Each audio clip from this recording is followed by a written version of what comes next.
vositasi ishlatilyapti. Ikkalasida ham deyarli bir xil himoya vositasi ishlatilyapti. Va bu yerda alyumin frame bo'lib ketib qolibdi. Demak, bu element. Demak, bir tomonlama panellarda ko'proq monofacial sellardan foydalansa, ikki tomonlama panellarda monofacial, ya'ni ikki tomonlama elementlardan foydalanib ketiladi. Va oxirida bir tomonlama panellarda orqa tomonda polimer qoplamadan foydalansa, ikki tomonlama panellarda yana o'sha aytib o'tib ketganimizdek 2 millimetrli yarim temperlangan shishadan foydalanadi. Va ortga qismidagi ya'ni junction box deb ketiladi. Ularning qutisi, ya'ni diodlar joylashgan ulanish qutisi bir xil holatda bo'ladi. Demak, shu asosiy strukturaviy tuzilishi. Va bu yerdagi sxematik ko'rinishni ko'radigan bo'lsak, sxematik ko'rinishi nima? Bir xil bo'ladi. Shu joyda ma'lumot uchun aytib bir qator tushuntirib ketsam bo'ladi. Quyosh panellari qanday ishlaydi? Misol uchun elektrodlarda harakatlanishi, mana deylik, mana bitta diod yuqoridagi va pastdagi elementlarni boshqaradi. Bu yerdagi diod esa yuqoridagi va pastdagi elementlarni boshqaradi. Va bu ham xuddi shuni yuqoridagi va pastdagi elementlardan foydalanadi. Ya'ni biz bilishimiz mumkin,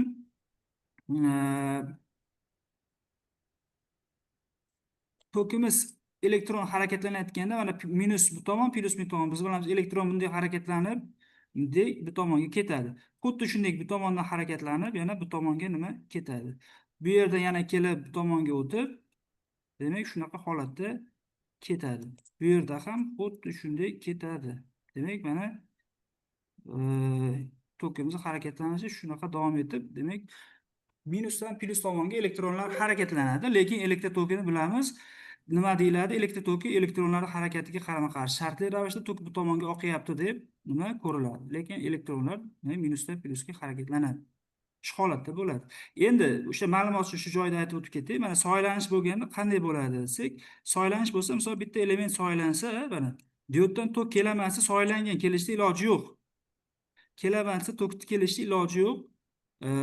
Shuni hisobiga tok kelayotganda agar yoki kelsa biroz soylansa, deylik, mana element qancha kam ishlab chiqarsa, bu kelayotgan tok ham xuddi shunga moslanib kam chiqarib, demak mana shu bitta qatorda toki shunga tushib ketib qoladi.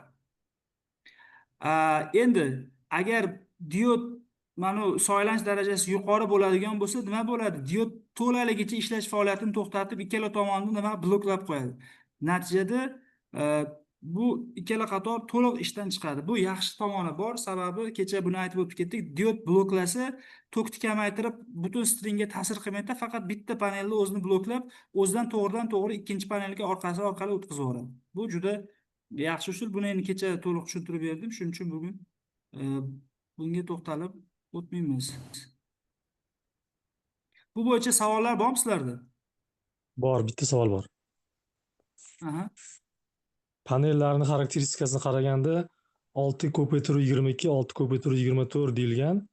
Bu mana shu diod atrofidagi sonimi shuni ko'rsatyaptimi? 22 ta, bu hozir rasmda 6 ta-yu diod atrofida. Ha, to'g'ri savol berasiz. Mana bittasi bitta element bo'ladi. Mana. Ha, bo'ldi, tushundim. Tushunarlimi? Ha, tushundim. Demak, oddiyroq qilib aytsak, bitta panelimiz 6 ta guruhga bo'linadi desak bo'ladi. 3 ta diod yuqoridan pastdan 2 ta guruhni boshqaradi. Mana bu yuqoridan pastdan va bu ham yuqoridan pastdan 2 ta guruhni boshqaradi.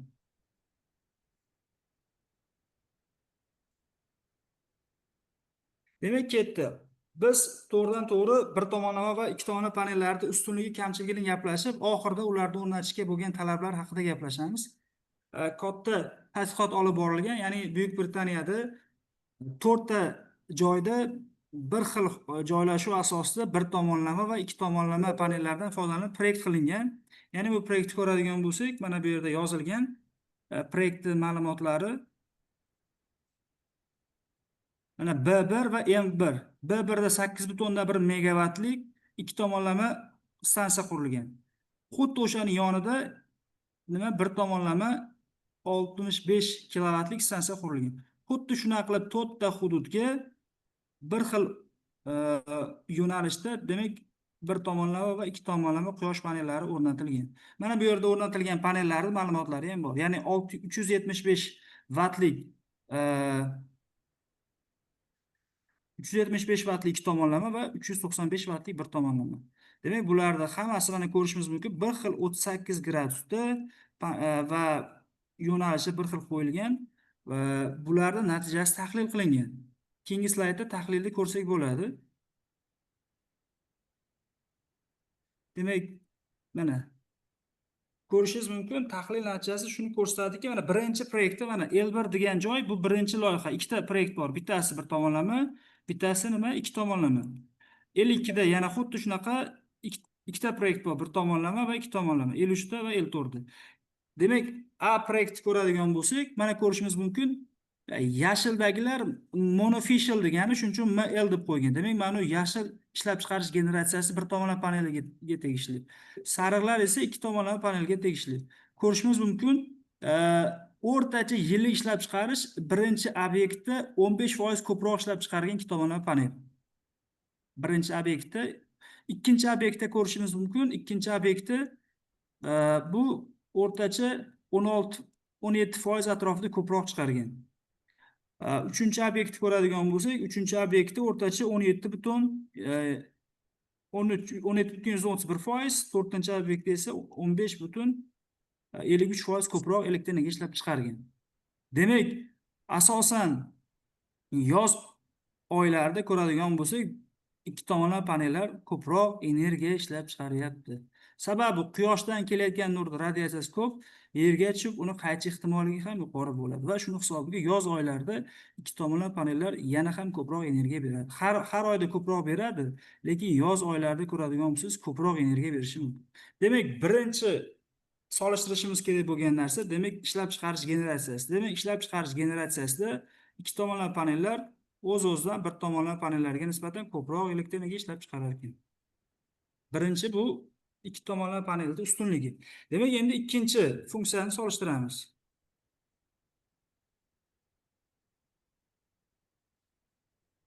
Demak, ikkinchi funksiya bu yerda degradatsiyasi. Har bitta hududda degradatsiyasini o'lchab chiqishgan. Misol uchun mana yuqorida aytib o'tib ketgandek, ikki tomonlama panel degradatsiyasi, bir tomonlama panel degradatsiyasi. Shu joyda ko'rsak, mana degradatsiya ikki tomonlama panelda birmuncha nima bir qator ko'proq, ya'ni 1,17%, deylik bir tomonlamada esa 0,9%. Ikkinchi obyektda 1,13%, bir tomonlamada esa 0,8%. Oddiy qilib aytadigan bo'lsak, ya'ni quyosh panelining yildan yilga tushib borish degradatsiyasi bir tomonlamalarda nisbatan kamroq bo'lgan. Bu nuqtai nazardan bir tomonlama panellar ustunlik qiladi. Endi mana bu ham juda qiziqarli ma'lumot. Misol uchun biz bilamiz, trackerning sistemalar bor. Trackerning sistemada quyosh panellari quyoshning yo'nalishiga moslanib harakatlanadi, to'g'rimi? Misol shuni hisobiga uni kunlik ishlab chiqarishi yuqoriroq bo'ladi. Mana bu yerda ko'rsatilgan narsa bir tomonlama panelda o'sha klassik o'rnatilgan holati. Aytayaptiki, bir tomonlama panelga nisbatan, deylik, ikki tomonlama panel qancha ko'proq beradi? Agar bir tomonlama panel bo'lsin, lekin trackerning sistema bo'lsa qancha ko'proq panel bo'ladi? Yoki ikki tomonlama panel ham trackerning sistema bo'lsa qancha ko'proq beradi degan tajriba o'tkazilgan. Ya'ni bu NREL, ya'ni National Renewable Electrical Laboratory, adashmasam shunaqa laboratoriya bor, xalqaro darajadagi yuqori laboratoriya, shunda tadqiqot o'tkazilib natijasi olingan. Ko'radigan bo'lsak, bir tomonlama panelga nisbatan ikki tomonlama panel o'rtacha 4-8% ko'proq energiya bergan. Ya'ni bu nimaga bog'liq? Yerni qaytarish, ya'ni albedosiga bog'liq ravishda o'rtacha 4-8% ko'proq energiya bergan. Ikkinchisi, bir tomonlama statsionar o'rnatilgan panelga nisbatan ikki tomonlama, lekin nima? Trackerning sistema o'rtacha 15% dan 25% gacha ko'proq energiya bergan. O'rtacha. Trackerning sistema bilamiz, quyoshlar harakatlanishiga qarab o'zini yo'nalishini o'zgartirib turadi kun davomida. Demak, uchinchisida bir tomonlama statsionarga nisbatan ikki tomonlama nima? Trackerning sistema solishtirilgan. O'rtacha 20% dan 35% gacha ko'proq energiya bergan. Demak, bu ikkinchi o'sha ko'proq energiya berishini isbotlaydigan tadqiqot, ya'ni NREL tomonidan ham bu natija o'zini oqlagan va ko'plab laboratoriyalarda ishlarini o'qib chiqdim. Ko'pchilikda baribir ozgina shubha bor. Ikki tomonlama panellar o'zi qo'shimcha beradimi, hali foydasi bormi degan savollar juda ko'pchilik beradi. Shuning uchun tadqiqotni bir o'nlab tadqiqotlar ko'rib chiqdim, hammasida qo'shimcha energiya bergan ikki tomonlama panellar. ikki tomonlama panellardan qo'shimcha energiya berish nimalarga bog'liq, qanaqa hisob-kitob qilinadi, u darsimiz oxirida tushuntirib o'tiladi.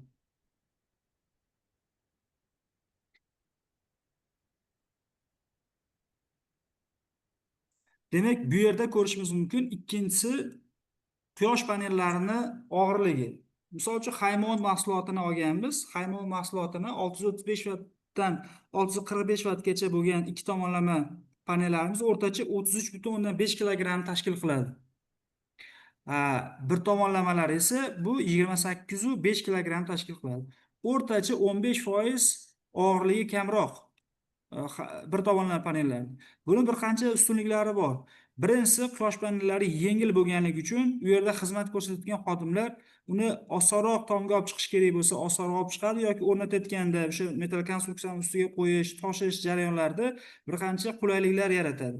Ikkinchi yana asosiy afzalligi, quyosh paneli yengil bo'lgani uchun tomga tushayotgan yuk ham shuncha kamroq bo'ladi. Va uchinchisi, ekspluatatsiya davrida, misol uchun, quyosh paneli yengil bo'lishining hisobiga uni shikastlanish ehtimolligi nisbatan kamroq bo'ladi. Real hayotda ko'p ko'ramiz, ikki tomonli panellarda sinish bo'ladi yoki shunga o'xshagan narsalar shu tashish jarayonida yoki o'rnatish jarayonida shunga o'xshagan narsalar ko'proq kuzatiladi ikki tomonli panellar bilan. Bu og'irligiga ham bog'liq.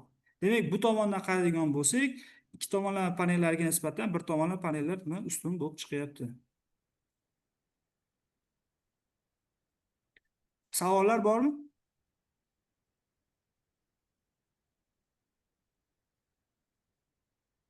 Demak, Yo'q, bu savol. keyingisiga o'tamiz.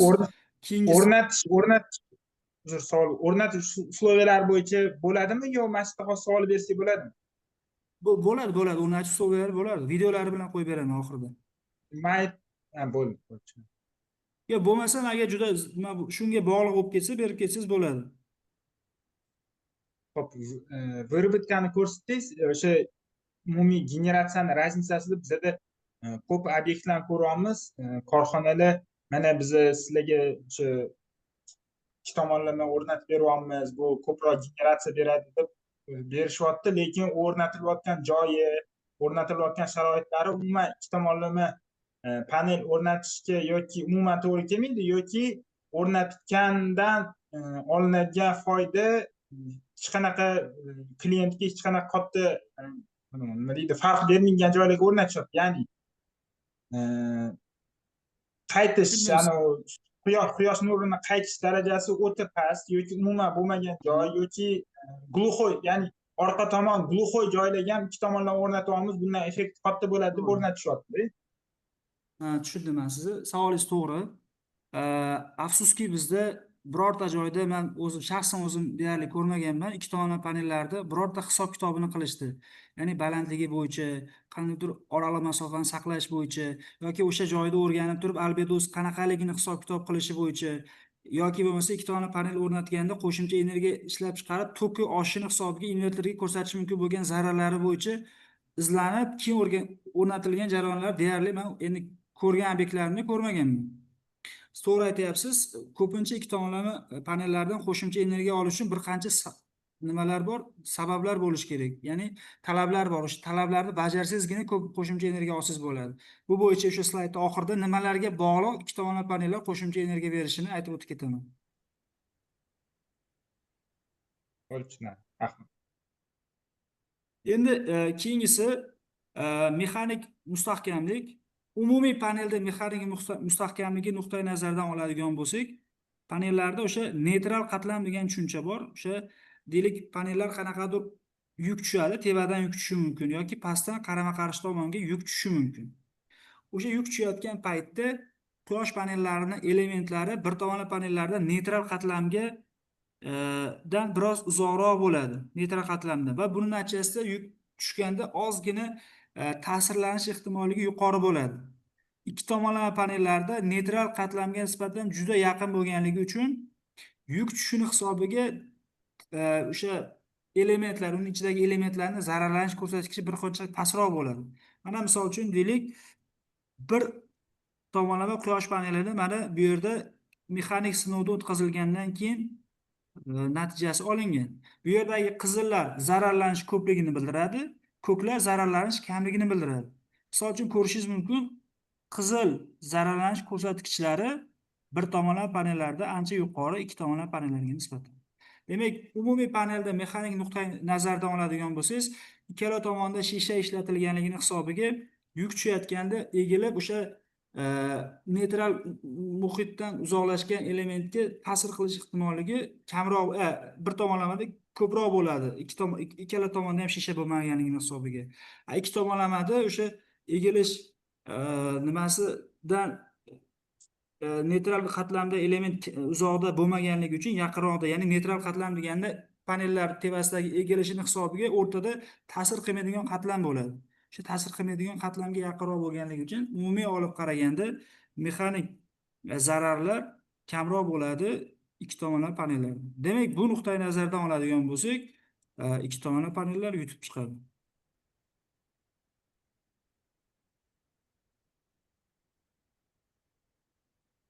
Endi yana bitta boshqa tomoni bor. Endi mexanik ta'sirni ikkinchi tomoni. Bu tomonni aytadigan bo'lsak, bir tomonlama panellar ikki tomonlama panellarga nisbatan mustahkam hisoblanadi. Ya'ni biz bilan yuqorida aytib o'tib ketdim, mana ishlatiladigan shisha bir tomonlama panellarda 3,2 millimetrlik to'liq temperlangan, ya'ni mexanik mustahkamligi yuqori, chidamliligi yuqori bo'lgan shishadan foydalaniladi. Bu degani buni mexanik mustahkamligi kam degani emas, bunga nisbatan solishtirganda buniki ancha yuqori hisoblanadi. Shuni hisobiga do'l ta'sirlariga nisbatan, tashqi ta'sirlarga nisbatan panelning oldi tomondagi mexanik mustahkamligi bir tomonlama panellarda ancha yuqori hisoblanadi.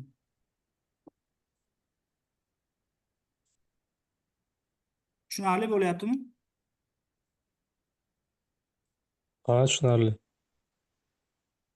Mana bu yerda o'sha demak, bu yerda ko'rsatilgan ikki tomonlama panel o'sha to'liq temperlangan shisha bilan yarim temperlangan shishani farqi ko'rsatilgan.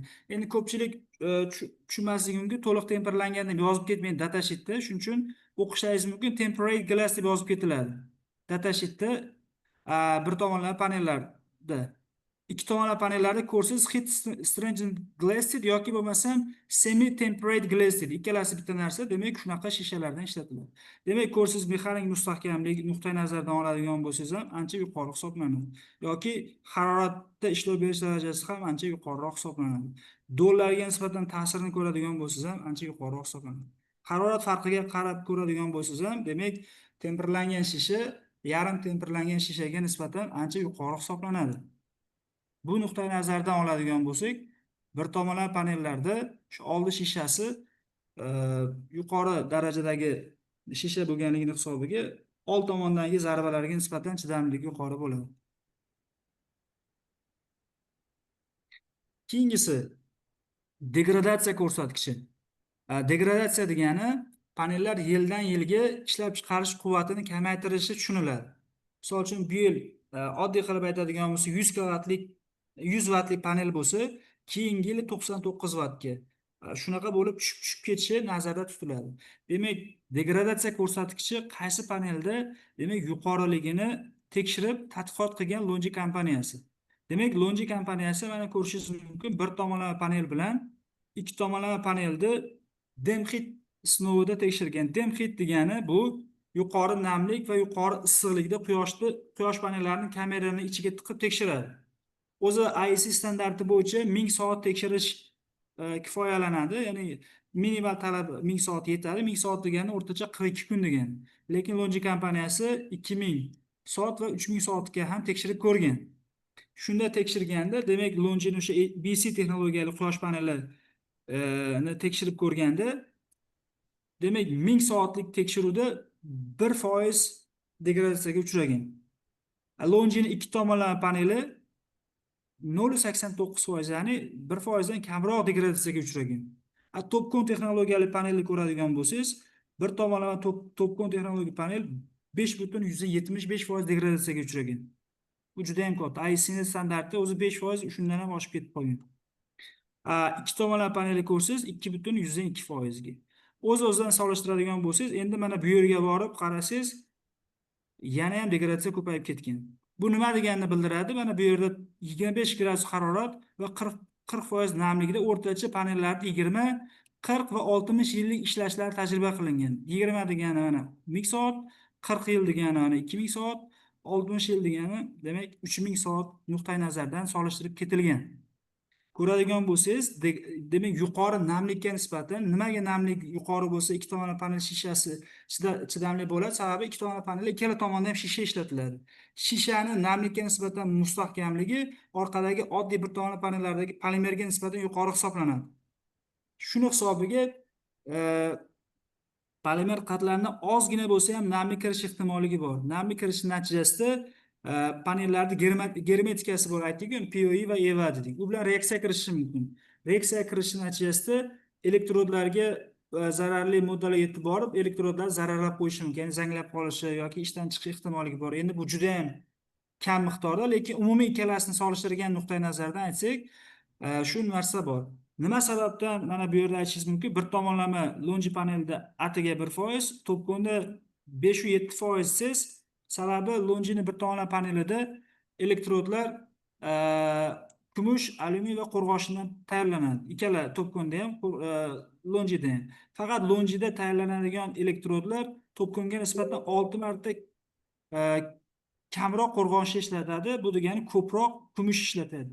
Shuni hisobiga degradatsiya kamroq. Oddiy qilib solishtirsangiz, lonjini bir tomonlama paneli to'pkonda ikki tomonlama panellarga nisbatan ham degradatsiyasi kamroq. Ya'ni bu texnologiyaga ham bog'liq. Oddiy qilib aytadigan bo'lsak, namlik va issiqlik yuqori bo'lgan o'sha ta'sirlarda ikki tomonlama panellar demak ancha mustahkam va ustunlikka ega. Demak, bu tomondan ikki tomonlama panellar ancha ustun hisoblanar ekan.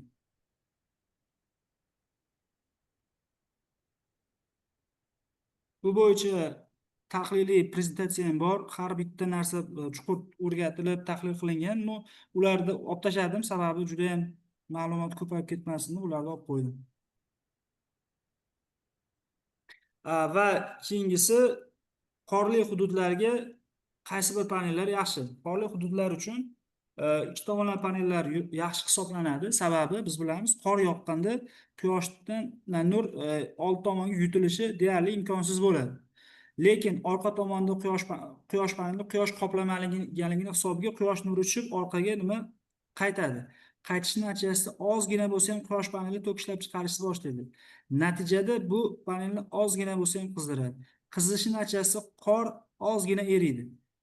Qor erishini hisobiga u yerda nima qor bilan panelda orasida suyuqlik paydo bo'ladi va bu suyuqlik qorni osongina tushishini ta'minlab ketadi. Mana bu yerda tajriba o'tkazilgan. Bir xil joyga bir tomonlama va ikki tomonlama panellar, mana bir tomonlama va ikki tomonlama panellar o'rnatilganda, qor yoqqan kuni o'rtacha ushbu bir xil quvvatli stansiya, misol uchun deylik, bu 3528 kilovat soat ishlab chiqargan bo'lsa, bir tomonlama panel 2266 kilovat soat ishlab chiqargan. Qor yoqqandan keyin ikkinchi kuni bo'lsa, bu qor erishini hisobiga 5867 kilovat, bu esa mana 5270 kilovat soat ishlab chiqarilgan. Va mana bu yerda foizlarda farqi ko'rsatib o'tib ketilgan. Demak, qorli hududlarda, qor yog'ish ehtimolligi yuqori bo'lgan hududlarda bemalol aytishimiz mumkin, ikki tomonlama panellar bir qancha ustunlikka ega bo'ladi. Bu ham faqat buni esda tutish kerak, qanchadir yerga nisbatan masofa bo'lsa, quyosh nuri tushib undan qaytish ehtimolligi bo'lgandagina bu foydalanish afzallik deb beradi. Boshqa holatlarda bu afzallikni bermaydi.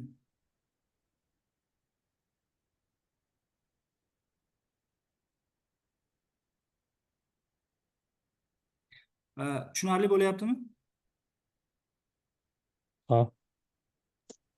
Tushunarli. Tushunarli bo'ldi. Savollar bo'lsa bemalol bersangiz bo'ladi. Mana bitta savol bor. Aha. Uzrda. Mana quyosh panellarini masalan tashqi ta'sirlarga nisbatan, changlanishga nisbatan o'rganilgan nimalari bormi? Qanaqadir. Misol uchun changlangan paytda ham foydalanish koeffitsiyenti o'zgarmaydi, lekin effektivligi pasayadi. Samaradorlik.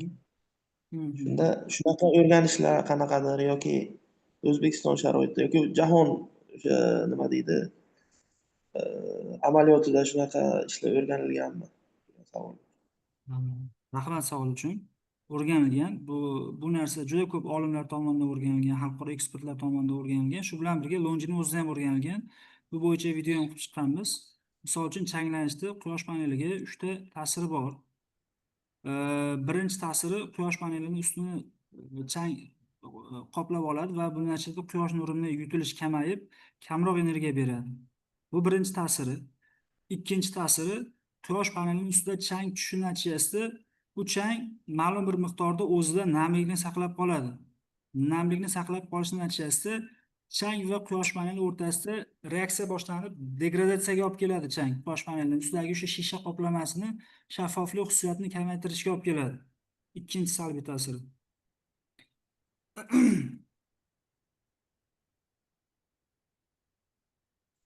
Rahmat javob uchun, tushunarli. Va uchinchi Yana salbiy bitta ta'sir savol shu bor edi. bular. Aha. Mening ham shu changlanish bilan bog'liq, hozir pishgan oyna, yarim pishgan oyna deb aytdingiz-ku. Bu oynalarni ham o'sha changni ushlab qolish qobiliyatiga ta'sir qiladimi? Masalan, shaffofligiga oynani yuzasi. Bir xil panellar bor, umuman chang bo'lmaydi-da. Bir xil panellar bor, sirasi chang bo'lib qoladi. O'shani ham shu bog'liqmi shu tarafi deb so'ramoqchi edim. Ya'ni changni yuzada ushlab qolishiga, masalan, Longji panelida qanday, boshqa panellarda qanday? Ya bo'lmasa, Savol uchun. bir tomonlamada qanday, ikki tomonlamada? Rahmat savol uchun. Hozirgi mana standart panel olyapmiz-ku biz, misol uchun Topcon ham olyapmiz, Longji, Haymon ham olyapmiz, Haymo 7. Bularda aksariyat o'sha brend kompaniyalarida hammasidagi standart o'sha changlanishlik eng minimal miqdorda ushlaydigan darajada o'rnatilgan shishalar, ya'ni bir-biridan keskin farq qilmaydi. Ko'proq antidust degan panel sotiladi. Antidust degan panel bu tushunishimiz kerak, ustidagi shishasi boshqacha shisha ekan degan ma'noda tushunmasligimiz kerak. Bu yerdagi farq, bu yerda panelda ostidagi ramkasi borki, burisi shishadan chiqib turadi. O'sha ramkalar qirqilib panelda shishasi bilan tekis qilingan. Shuni hisobiga antidust, ya'ni changalashga qarshi panel sifatida aytiladi. Ya'ni shishada farq yo'q, bir xil. Hammasi bir xil o'sha minimal changni maksimal changni tushirib yuborish uchun mo'ljallangan. Lekin hozir shunaqa maxsus panellar chiqyapti. Bu hali bozorda ulushi deyarli juda kam. Deyarli umuman changni 100% tushirib yuboradi. O'zi chang tushishi bilan tushirib yuboradigan panellar bor. Bu panellar Longini yaqin kelajakdagi mahsulotlarning ichida ham bor. U maxsus panel hisoblanadi va u juda ham qimmat hisoblanadi. Bu panellar endi deylik maxsus shunga o'xshagan zavodlar bo'lsa, talab yuqori bo'lgan joylarga ishlatiladi. Rahmat. Degradatsiya qanchaga ko'payib ketadi? Necha foizga?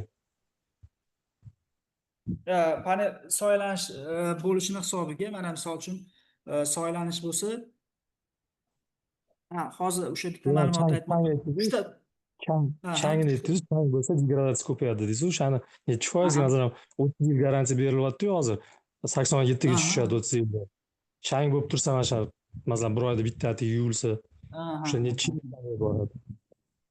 Bu bo'yicha aniq menda ma'lumot yo'q. Chang bo'lsa, menimcha analitikamiz bor. Analitikada bu aniq son bo'lishi kerak. Hozir men aniq yodimda yo'q. O'sha changni darajasidan kelib chiqib bu degradatsiya har xil bo'lishi mumkin. Lekin changni darajasi yuqori bo'lishi panelda o'sha misol aytilganki, mana bir yilda birinchi yil 1%, ikkinchi yil 0.4% deyilgani. Bu o'sha standart sharoitda, lekin changlik darajasi ba'zi bir holatlarda ko'rsangiz qoplab tashlagan. Bunda degradatsiya ko'rsatkichi yuqori bo'ladi. Ya'ni panelda o'sha standart datashda ko'rsatilgan darajadagi bo'lmaydi. Ya'ni bu degradatsiya ko'rsatkichi tezlashib boraveradi. Demak, kelajakda panel tozalovchi sohasi rivojlanib ketar ekanda. Bu ham nima? Endi bu o'zi changlanish darajasi juda ham ko'p emas, faqat endi bizda O'zbekiston hududida changlanish darajasi yuqori bo'lganligi uchun bizga bu haqiqatda realroq muammo hisoblanadi-da. Ko'proq umumiy olib qaraganda bu changlanish darajasi deyarli yo'q. Misol uchun Xitoyda o'zida misol borgan bo'lsangiz ko'rishingiz mumkin, deyarli changlanish yo'q. Misol uchun bir hafta yurgan bo'lsam, tuflimni tozalamadim deyarli, men chang bo'lmadi. Yomg'ir yoqqanda ham kir bo'lmadi. Changlanish deyarli yo'q. Endi bizda bu haqiqatda juda muammoli narsa. Tushunarli, rahmat. Hozir o'sha bir yo'la changlanish bo'lganligi uchun aytib o'tib ketdim. Ikkita ta'sirini aytdim. Uchinchi ta'sirini aytib o'tib ketmabman. Birinchi ta'siri o'sha generatsiyani tushirib yuboradi, ikkinchi ta'siri o'sha panelni degradatsiyasiga olib kelib, PIE degan degradatsiya bor, shuni kuchaytirib yuboradi va uchinchi ta'siri panellarda hotspotni hosil qiladi. Bu juda ham katta muammo. Hotspot degani panelda o'sha changlangan joyi qizib ketadi. Changlanish darajasi qancha ko'p bo'lsa, ushbu element ishlab chiqaruvchi manbamiz qarshilik bo'lib qoladi. Shuni hisobiga shu qizish ko'rsatkichi yuqori bo'ladi. Telegram kanalimizda video bor. Oddiy bitta elementi yarmi yopilganda Topcon texnologiyada 170 gradus Selsigacha demak chiqib ketgan. Panelning harorati. Bu juda ham katta salbiy ta'sirlarni keltirib chiqarishi mumkin. Shuning uchun ham panellarda o'sha vaqti bilan changlanishdan tozalab turish kerak. Buning talablari bor. Talablari bo'yicha ham kanalda videomiz bor, tashlab qo'yilgan. Agar kimdirga kerak bo'lsa, ma'lumotlar bor, ma'lumotlarni tashlab beraman. Faqat ko'pi ingliz tilida. Endi ketdi. Soylanish bo'lgan paytda qaysi panel ko'proq yo'qotadi va qaysi panel effektivligini nisbatan yaxshiroq saqlab qoladigan savol bor. Biz bilamiz, mana ikkita panellarni datasheetni ochib qo'ydim. Men Haymo 7 ni datasheetni ochdim. Mana misol uchun, o'zimiz uchun 610 vatlik Haymo 10 ni datasheeti bor deb tasavvur qilsak, biz bilamiz, ko'pincha shuni afsuski ko'pchilik hisob-kitob qilmaydi. Lekin hisob-kitob qiladigan bo'lsangiz, aytadi, o'rnatish darajasidan kelib chiqib, boshida aytdimki, borib obyektga borib, o'sha hududni qaytarish ko'rsatkichini hisoblab, panelda orqadan qabul qilish ko'rsatkichini hisoblab, ushbu hududda radiatsiyasini hisoblab turib, demak biz shu holatda o'rnatsak, o'rtacha yillik 5% yoki 10% energiya berar ekan degan hisob-kitobni qilmaymiz. Agar shu hisob-kitobni qilsak, demak biz bilamizki, 5% qo'shimcha energiya beradigan bo'lsa, panelda tok kuchini qarang, mana bu yerda standart holatda 15.95 bo'lsa, orqadan 5% energiya olsa 16.75 bo'lar ekan. Agar 10% bo'lsa 17.55 bo'lar ekan. Shundan ko'rishimiz mumkinki, panellarda, ikkita panellarda qancha orqadan ko'proq energiya olsa, bu tok kuchini orttiradi, deyarli kuchlanishiga ta'sir qilmaydi. Misol kuchlanish ko'rsangiz, mana 40.151 volt. Mana qarang, 40.151 volt. Deyarli demak kuchlanishda o'zgarish yo'q. Asosan tok kuchi o'zgaradi. Shu tok kuchini o'zgarishi bizga juda ham foydani beradi. Qanday foyda beradi desangiz, mana bu yerda ko'rsatishim mumkin. Biz bilamiz, quyosh panellari bir-biriga nisbatan ketma-ket ulanadi. Hozir sistemada hamma panellar bir-biriga nisbatan ketma-ket ulanadi. Ketma-ket deganda birinchi panelda plyusi, ikkinchi panelda minusiga, xuddi shu holatda ulanib ketadi. Ketma-ket ulanganda biz bilamiz, tok kuchlari teng bo'ladi, kuchlanishlari bo'lsa nima bo'ladi? Qo'shiladi. Agar turli xil tok kuchiga ega bo'lgan panellarni qo'ysangiz, mana 1 amper, 3 amper yoki 5 amperli panelni qo'ysangiz, bu sistema o'z-o'zida eng kichkina tokka ega bo'lgan panel tokini oladi, ya'ni 1 amperda oladi. Endi soylangan bo'lgan paytda ham xuddi shunday panel soylansa, tok kuchini tushirib yuboradi. Agar tok kuchi tushib ketsa, butun stringga ta'sir qiladi. Endi ikki tomonlama panellarda ikkinchi tomondan ozgina bo'lsa ham qo'shimcha tok olishini hisobiga umumiy stringdagi tokni juda ham kichikroq hisobda yo'qotishini kamaytiradi. Endi bir-biriga solishtirganda bu baribir katta yo'qotish bo'ladi, lekin solishtirganda ikki tomonlama panellarda soylanishda ta'sir bir tomonlarga nisbatan kamroq bo'ladi. Bu NREL laboratoriyasining ma'lumotini ham mana bu yerda pastda yozib ketganman. Savol bo'lsa, bersangiz bo'ladi.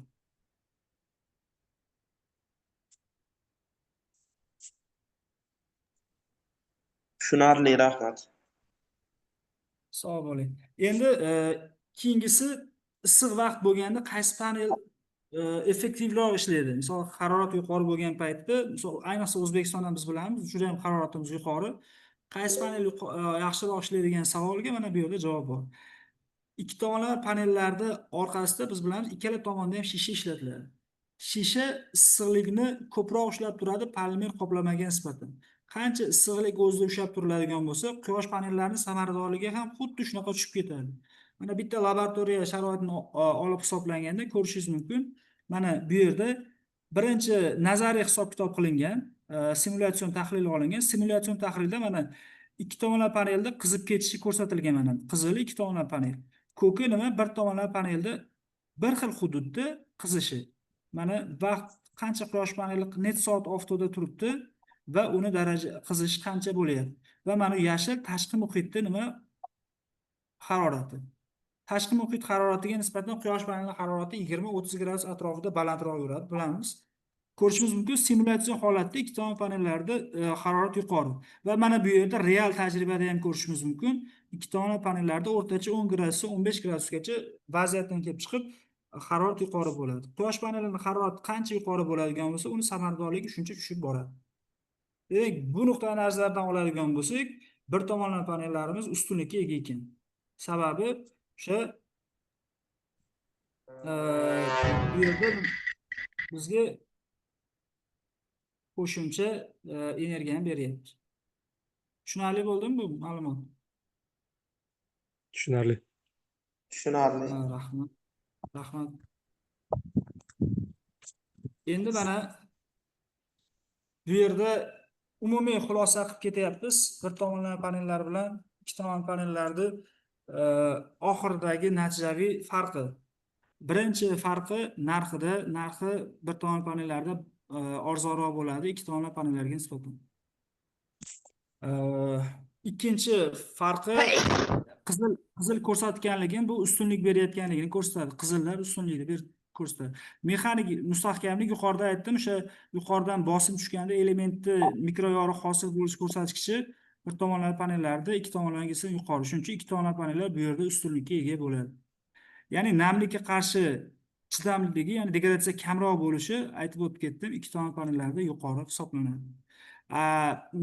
Panelni massasiga nisbatan aytadigan bo'lsak, bir tomon panellar ustun, sababi uni yong'inga qarshi chidamligi bo'yicha hozir aytib o'tib ketdim. Panellarda klass bor, A, B, C klass, IC 61730 standarti bo'yicha C klass ham minimal talablarga javob beradi va shuni hisobiga o'tadi. Yong'inga qarshi klass bo'yicha bir tomonlama panellar asosan C klass hisoblanadi. Ikki tomonlama panellar bo'lsa A klass bo'ladi asosan. Datasheetga ko'pincha C klassga bosib ketiladi, lekin sertifikatni ko'radigan bo'lsangiz A klass testidan o'tadi ikki tomonlama panellar. Va mexanik mustahkamlik nuqtai nazaridan oldi tomonga nisbatan aytib o'tadigan bo'lsak, bir tomonlama panellar ustunroq hisoblanadi. Issiqlikda chidamlilik va issiqlikda generatsiya yo'qotish kamroqligi nuqtai nazaridan bir tomonlama panellar ustunroq hisoblanadi. Qorli hududlarga nisbatan nima ikki tomonlama panellar ustunlik hisoblanadi. Endi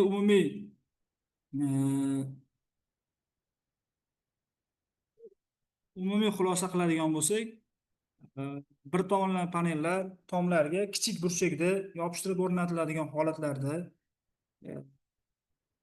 ustunlikka ega va nisbatan yaxshiroq hisoblanadi.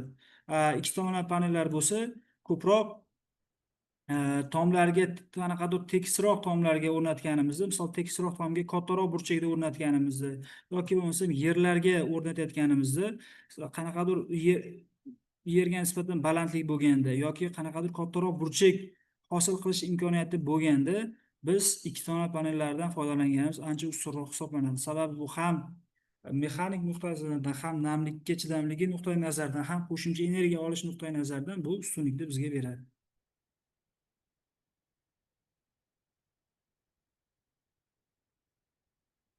Demak, agar shu joygacha sizlarda savol bo'lsa, bemalol savollaringizni yozsalaringiz ham bo'ladi.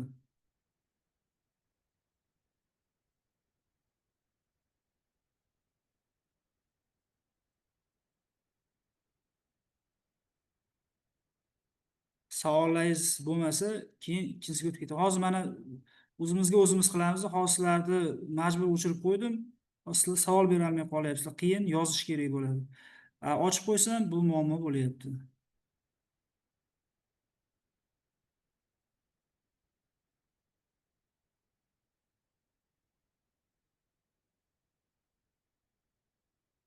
Demak, ketdi. Ikki tomon panellarda o'rnatishda nimalarga qarash kerak? Ikki tomon panellarda o'rnatishda bir qancha talablar bor. Ushbu talablardan kelib chiqib turib, ikki tomon panelga qo'shimcha energiya beradi. Birinchi talabi yerga nisbatan u qancha balandlikda o'rnatilganligi. Ya'ni yerga nisbatan qancha balandda o'rnatilsa, quyosh nuri tushib qaytishni ta'minlaydi va buning natijasida ko'proq energiyani olishi mumkin. Ikkinchi talabi burchak. Burchak ham yuqoriroq bo'lsa, bunday burchak tekis emas, yuqori bo'lsa, o'z-o'zidan quyosh nuri qaytib kirish imkoniyatini ta'minlaydi. Uchinchisi, quyosh panellarini birinchisi bilan ikkinchisi orasidagi masofa qancha katta bo'ladigan bo'lsa, quyosh panellari orasiga qo'shimcha nur tushishini ta'minlaydi. Va to'rtinchisi, quyosh panellari o'rnatilgan hududni albedo ko'rsatkichi, ya'ni albedo degani quyoshdan nur tushib, ushbu hududni qaytara olish ko'rsatkichi albedo deyiladi. Qancha katta bo'ladigan bo'lsa, ikki tomon panellardan shuncha qo'shimcha energiya olishimiz mumkin. Hozir biz bularni har biri bo'yicha birma-bir gaplashib chiqamiz.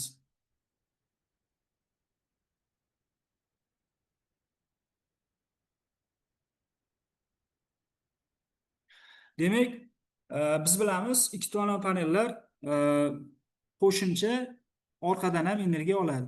Ko'pincha shu qo'shimcha orqadan energiya olish ko'rsatkichi panellarda ko'rsangiz, bifaciality gain deb yoziladi, ya'ni bifaciality deb ketiladi. Bu nima degani desiz, misol uchun mana ikki tomon panel turibdi.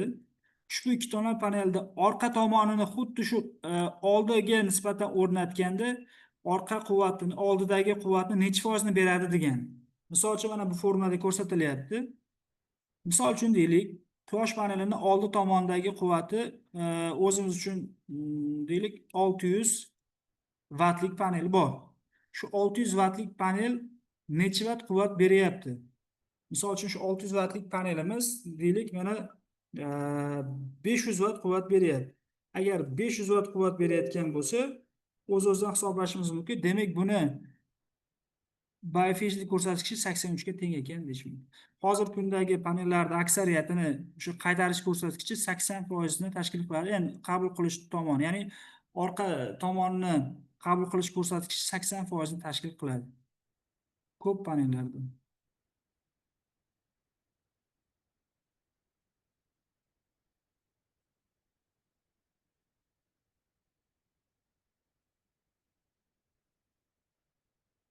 Hop.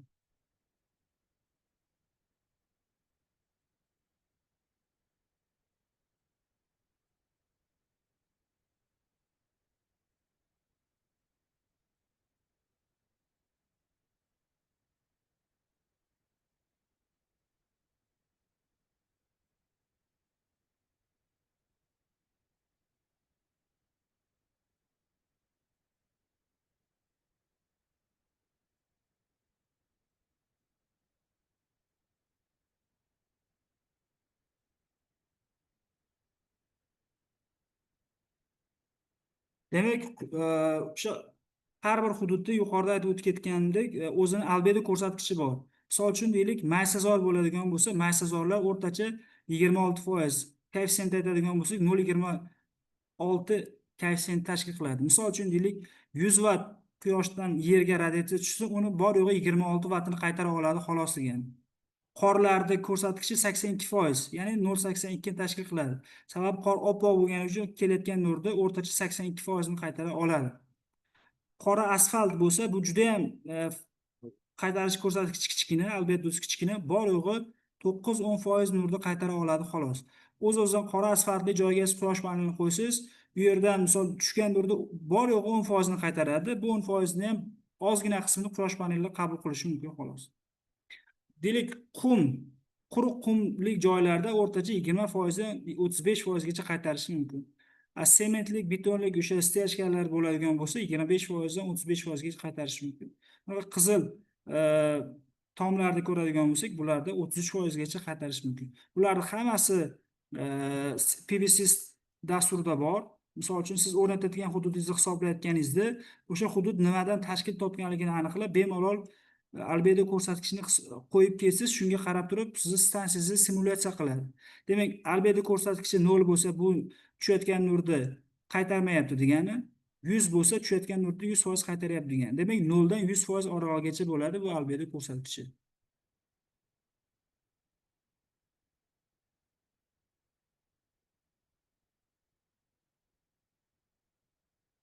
Ya'ni qaysi panelni o'rnatgan ma'qul deb savol berishibdi. Bu bo'yicha hozir javob berib ketdim.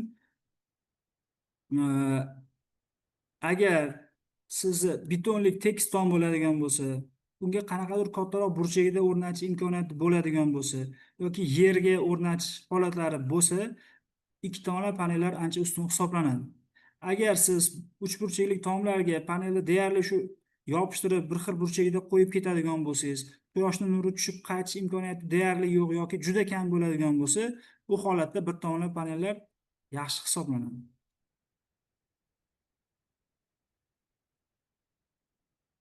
Chatdan shu savol kelgan ekan, javob berib qo'ydim.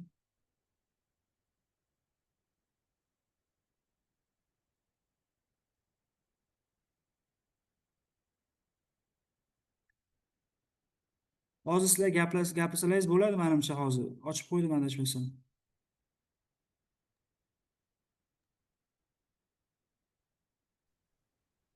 Savollar ham bo'lsa beraverasizlar.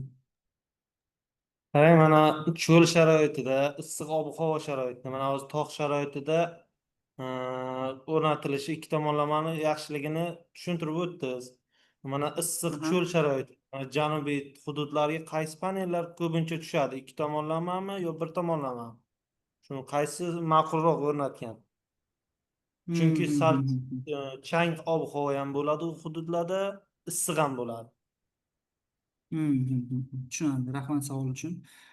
O'zi ekstremal holatlar bo'ladigan bo'lsa, o'zi shunaqa panellar bor. Nomi anti-heat and humidity degan panel bor. Ya'ni juda ham yuqori namlik va juda ham yuqori harorat uchun panellar bor.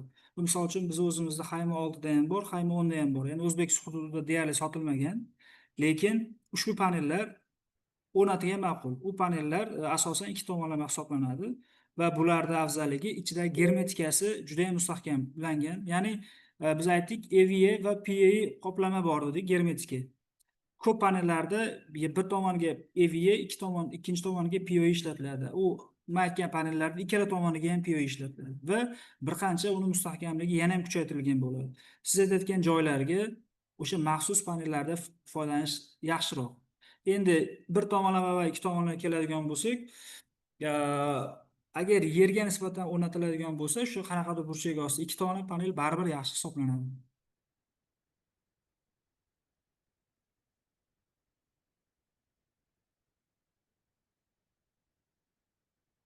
Demak, mana keyingi ma'lumot, eng asosiy ma'lumotlardan biri shu ma'lumot hisoblanadi. O'zi panel realni necha foiz qo'shimcha energiya bera olishi mumkin degan savolni mana bu yerda topsak bo'ladi. Tasavvur qiling, biz qo'yayotgan hududimizni albedosi 30% bo'lsin, 50% bo'lsin va 80% bo'lsin. Deyarli 80%lik joy juda kam, o'rtacha uni 30%likda ko'rsak bo'ladi.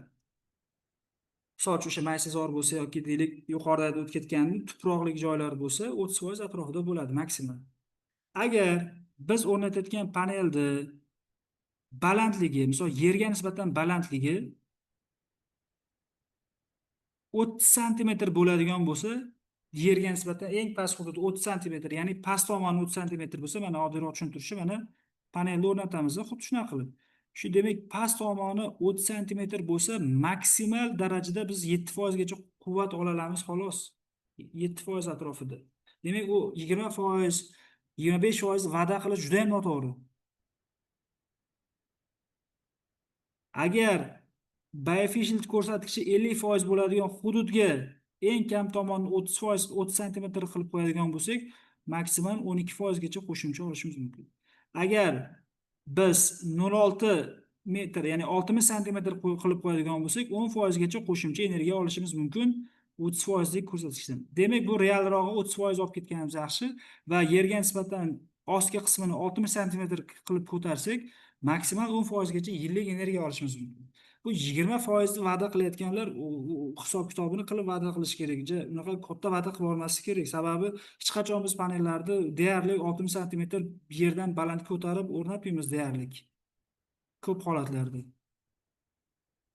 Va shu ko'rinishda ketaveradi va maksimal mana ko'rishimiz mumkin 30% albedoga ega bo'lgan panelni ko'rsak, 2,1 metr yerdan ko'tarib qo'yadigan bo'lsak, 12-13% qo'shimcha energiya olish mumkin. Undan u yog'iga deyarli umuman imkonsiz. Agar albedo ko'rsatkichimiz 30% atrofida bo'lsa. So'ngiga bu yerda faqat yerga o'rnatish haqida gap ketyapti. Aha, bu yerda yo yer ham tom ham bo'laveradi. Sababi tomda ham siz beton konstruksiya bo'lsa, yuqorida aytib o'tib ketdim, beton konstruksiyada mana betonli bo'ladigan bo'lsa, sementli mana 25% dan 35%gacha nurni qaytarishi mumkin. Misol uchun asfaltli qilgan bo'lsangiz, misol uchun endi tushuntirishim 10% atrofida qaytarishi mumkin. Bu ikkala holatda ham tomlarda ham misol uchun katta tomlar bor, ya'ni tijorat, sanoat korxonalarining tomlarida ko'proq betonlik tekis bo'ladi va ularga burchak asosida qo'yilishi mumkin. Shu tomonlarda ikki tomonlama qo'ysa, shunaqa qo'shimcha energiya olishi mumkin. Islom aka, mana uzr yana gapingiz bo'ldim. Real sharoitda oddiy mana endi qishloqlarda o'rnatsak, shiferga o'rnatamiz yoki tunuka tomga o'rnatamiz. Ular uchun qanday santimetrlar belgilangan? O'sha hozir aytib ketdim. Bu общий men aytayotgan narsa, mani hozirgi aytgan narsam mana ko'rsatkich bor-ku, deyarli umumiy holatga tushib ketadi. Umumiy holatga. Endi biz o'rnatayotgan paytda 30 santimetr emas, ja bo'lsa bir 10 santimetr joy qoldirib o'rnatamiz ko'pincha. Mikrofonni o'chirib oling, iltimos. 10% atrofida joy qoldiramiz va buni hisobiga qo'shimcha energiya juda borsa maksimal 5%, 6% atrofida yillik olishimiz mumkin ikki tomonlama panellarda. Tomlarga o'rnatilgan maksimal. Bo'lmasam 2-3% atrofida. Shunda o'rtacha 30 santimetr o'rnatsak ma'qul bo'ladimi? Shifer va anaqa Shifer bilan bu aytayotgan narsani tushundingiz, ya'ni qaysi masofaligini tushundingiz. Bu aytayotgan masofa misol uchun panelni o'rnatganimizda mana pastki qatlamiga nisbatan aytilyapti 30%, 30 santimetr. Bu endi 30 santimetr deb qabul qilib olmasligimiz kerak. Mana boshqa nimalar ham bor bu yerda. endi bu oldi oyog'i shuncha bo'lishi kerak, to'g'rimi? Yoki umumiy pastki tomon. Pastki tomoniga nisbatan ketadi. Tushunarli. Bu o'rtacha aytib o'tyapti. Men o'sha haligi bergan savolim bo'yicha-da bu anaqa biz ham shu ko'p joylarni ko'rdik. O'zbekistondagi o'rtacha tommi bu xonadon bo'ladimi yoki korxonanikimi aniq azimutga urilgan gradusni ushlab двухсторонний panelni qoidasi bilan o'rnatish deyarli imkonsiz.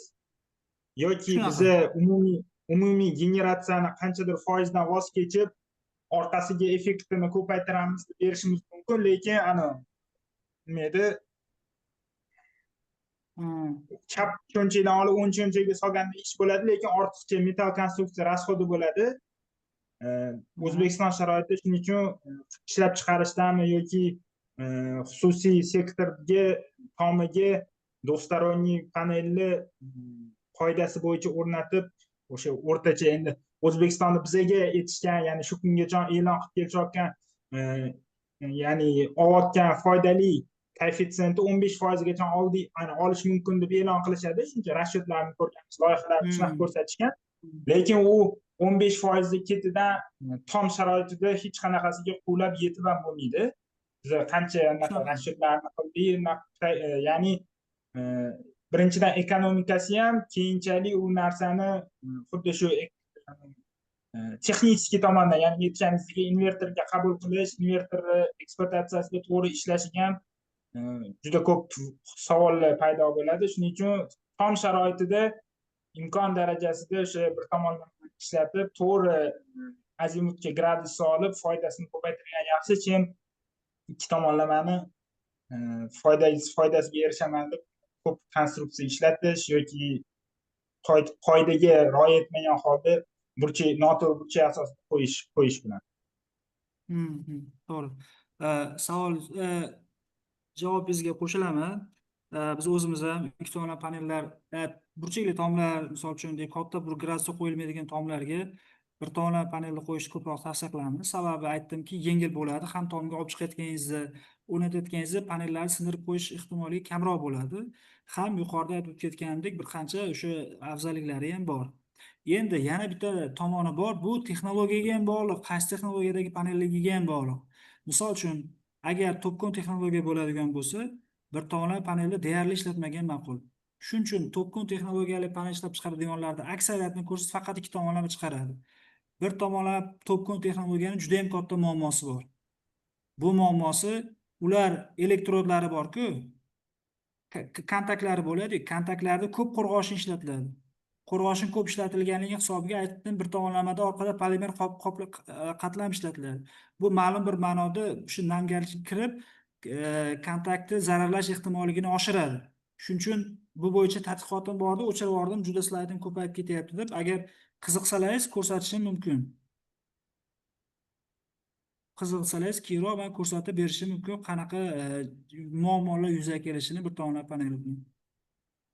Shu texnologiyaga ham bog'liq. Agar siz boshqa texnologiyali panel olamansiz, bir tomonlama haqiqatda ustunlikka ega o'sha burchakli tomlarga qo'yib ketayotganingizda. Va savol bo'libdi bu yerda, albedoni qanaqa qilib oshirsak bo'ladi yoki bo'lmasam albedo 0 oq bo'lsa yuqori bo'ladimi debdi. To'g'ri. Albedo ko'rsatkichi qancha yorug' rang bo'ladigan bo'lsa yuqori bo'ladi va qancha to'qlashib borsa kamayib boradi. Misol uchun ba'zi hududlarda ko'rsangiz, o'sha rangli tomlarni ataylab Yevropa davlatlarida oq rangga bo'yab chiqadi. Shu sepib chiqadi, shunaqa rang sepib chiqadi. Yoki bo'lmasam betonli tomlarni ko'rasiz, o'shandan solib chiqadi. Uni materialni hozir to'g'risi yodimda bo'lmaganligi uchun qaysi materialligini aytolmayman. Rasmlari ham bor slaydimda. Bunda emas, boshqa slaydimda bor. Uni ham ochib ko'rsatishim mumkin. Shunda ko'rishingiz mumkin, panellar o'sha ostki qismidan qo'shimcha energiya olish uchun qo'shimcha ostki qatlamani solib chiqishadi yoki tom bo'lsa rangi bo'yab chiqishadi. Bu suv orqali albedoni ko'tarsa bo'ladi. Yerga o'rnatilgan stansiyalarni ham biz chetga borganimizda ham O'zbekiston sharoitida ham taklif qildik. Ya'ni agar yerga o'rnatilayotgan bo'lsa, baribir katta stansiya bo'lsa, o'rtacha korxonani o'ziga ishlatilayotgan katta stansiya bo'lsa, baribir yer ishlari amalga oshiriladi. Yer ishlarida texnik topshiriq bo'yicha yerni tekislash, shag'al bilan qoplash degan talablari bo'ladi. Shunda biz agar ikki tomonlama ishlatilgan panellarda taklif berib ketamiz. Shag'alni aynan oq shag'al bo'ladi. Oq shag'alli qoplama bilan qoplaydi. O'shanda qaytish albedosi ko'p oshirish imkoniga ega bo'lasizlar. Biz bu holatda nimaga biz taklif beramiz? Amerikada ham ko'rdik. Amerikada shunaqa qilishganki, tekis beton tomni albedosini oshirish uchun tom qismini mayda oq tosh bilan qoplab chiqishganda, oddiy dumaloq mayda shag'al tosh bilan. Nimaga deb so'raganimizda, ular aytishdi, shu albedoni oddiy tom, tekis tomga nisbatan o'sha bir 10% emas, 5-6% da oshirib beradi. Biz shu toshni qoplaganimiz o'zini oqlayapti, shuning uchun qoplab chiqdik deb aytishdi-da. Shunaqa. Xuddi shunaqa.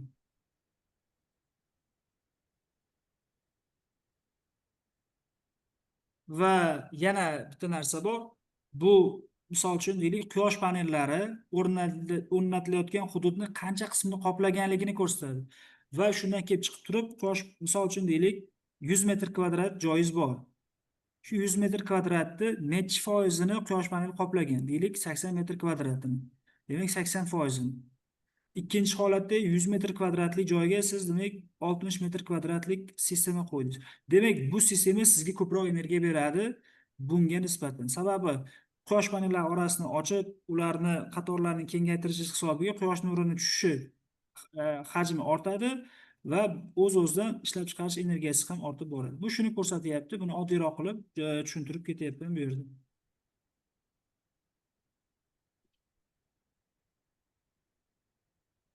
Hop. Keyingisi, bu hattoki nimalarga ham bog'liq. Panellarni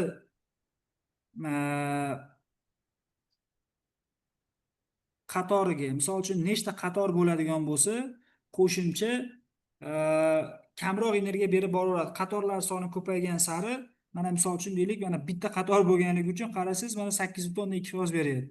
Ikkita qator bo'lganida 7.3%. 3ta qator bo'lganda 6.6%. Demak, qatorlar soni ham demak bunga ta'sir qiladi. Sabab qancha qator ko'p bo'lsa, oldidan, yondan, orqadan tushadigan energiyani nima kamaytirib boraveradi. Qator deganda mana bu narsani tushunishimiz kerak.